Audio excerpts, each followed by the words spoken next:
अस्सलामु अलैकुम वरहमतुल्लाहि वबरकातुहू। उम्मीद करता हूँ कि तमाम दोस्त खैर आफियत से होंगे। मैं हूं मोहम्मद साकिब रहीम और आज का हमारा टॉपिक है क्रिप्टो करेंसी के बारे में। तो वीडियो शुरू करने से पहले आपसे गुजारिश है कि हमारे चैनल को सब्सक्राइब करें और हमारे बेल आइकन को लाजमी क्लिक करें ताकि हमारी आने वाली सारी वीडियो आप तक पहुँच सकें और आपको ये कीमती वीडियोस मिल सकें और आप इससे इस्तिफ़ादा हासिल कर सकें।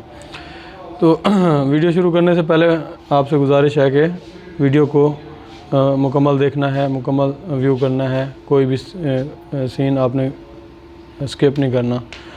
तो वीडियो शुरू करते हैं। आज का हमारा टॉपिक है क्रिप्टो करेंसी के बारे में। क्रिप्टो करेंसी की बेसिक मोड्स को समझना पड़ेगा आपको क्रिप्टो करेंसी समझने के लिए। तो शुरू करते हैं वीडियो। पहले ज़माने में होता ये था कि कोई भी चीज़ अगर आपको ख़रीदनी है, कोई लकड़ी ख़रीदनी है या कोई आपने कुछ भी घास वगैरह ख़रीदना है या कोई अशिया ख़रीदनी है, तो उसके लिए होता ये था कि आपको कोई मुतबादल चीज़ उसके बदले देनी पड़ती थी। उसके बाद मुतबादल चीज़ देनी पड़ती थी और उसके बाद हुआ ये कि कोइंस आई, दुनिया ने तरक्की की। उसके बाद कोइंस आई, कोइंस के बाद सिक्के वगैरह आ गए। सिक्के सोने के होते थे, चांदी के होते थे, पीतल के होते थे, उसकी मुख्तलिफ़ अक़साम होती थी। उसके बाद अशरफियाँ आ गई, दिनार वगैरह तो पहले से ही हमारे चल रहे थे। तो वो हम कोई भी चीज़ अगर हमने कोई भी चीज़ ख़रीदनी होती थी उसके मुतबादल हम सिक्के दे देते थे। दुनिया ने मज़ीद तरक्की की, दुनिया मॉडर्न हो गई और उसके बाद सब कुछ मॉडिफाई होता रहा। फिर हमारे पास पेपर करेंसी आ गई। पेपर करेंसी की हालत में पेपर करेंसी की शक्ल में हमारे पास आ गई करेंसी। तो उसके मुतबादल में हमने कोई भी चीज़ ख़रीदनी हो, यानी कोई भी आटा ख़रीदना है या कोई भैंस बकरी जो भी ख़रीदनी है, कोई सोना ख़रीदना है, जो भी ख़रीदना है, तो हम वो पेपर करेंसी से उसको बाय करते, उसको ख़रीदते। तो इसके बाद आ गई डिजिटल करेंसी। डिजिटल करेंसी में ये होता है कि हम उसको महसूस कर सकते हैं, हम उसको छू नहीं सकते। डिजिटल करेंसी में ये आता है कि जैसे अकाउंट हो गए हमारे, UBL अकाउंट, NBP अकाउंट, ये वो सारे कुछ इसमें हमारे पास अकाउंट में मौजूद तो होते हैं, हमारे पैसे मौजूद होते हैं अकाउंट में, लेकिन हमें दिखते नहीं हैं। हमें दिखते भी हैं, हमें महसूस नहीं होते, हम उसे हाथ नहीं लगा सकते। हम महसूस भी कर सकते हैं लेकिन हम उसको हाथ नहीं लगा सकते, उसको टच नहीं कर सकते। हमारे पास एक ख्याल ही हमारे पास पैसे होते हैं, इसे हम डिजिटल करेंसी कहते हैं।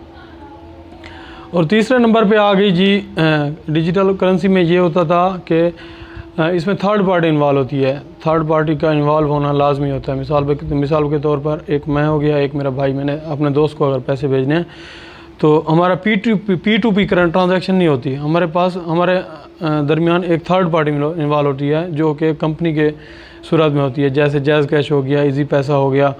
और ये टैक्सेस वगैरह काटते हैं। टैक्सेस वगैरह इतना ज़्यादा होते हैं कि बंदा अफोर्ड नहीं कर सकता। यानी इसको कम एक तो टैक्स को कम करने के लिए और दूसरा हो गया इस थर्ड पार्टी को ख़त्म करने के लिए सतोशी नाकामोटो थे, एक जिन्होंने एक तीसरी चौथी करेंसी ईजाद की जिसे क्रिप्टो करेंसी कहते हैं। क्रिप्टो करेंसी को समझने के लिए आपको इसकी बेसिक मोड समझनी होगी कि क्रिप्टो करेंसी में कोई थर्ड पार्टी इन्वॉल्व नहीं होती, वो P2P ट्रांजैक्शन होती है इसमें, और इसमें कोई थर्ड पार्टी नहीं होती। ये ब्लॉकचेन पे सारा काम होता है इसका, और इसका ट्रस्ट वैलेट वगैरह ये वो, इसमें आपको रकम डिपॉज़िट करनी होती है।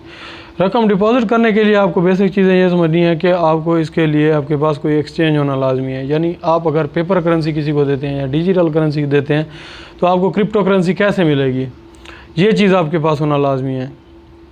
तो इसको ख़रीदने के लिए एक्सचेंज होते हैं, जैसे कि सीजी बाइनांस ने बाइनांस लॉन्च किया, उसके बाद ओके मिनी आ गई, ओके एक्सचेंज आ गया, और इस तरह के और भी अक़साम हैं। तो क्रिप्टो करेंसी की शक्ल में पहले नंबर पे जो आया वो बिटकॉइन था। बिटकॉइन का रेट उस वक्त मेरे ख्याल में कोई $1 में कोई 1000 या 2000 बिटकॉइन मिल जाते थे उस वक्त के।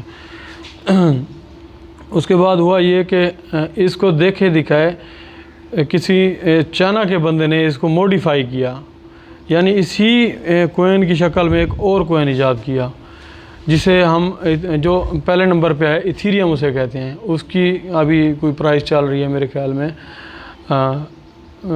29 के पर डॉलर 29 के डॉलर चल रही है मेरे ख्याल में एक इथेरियम की।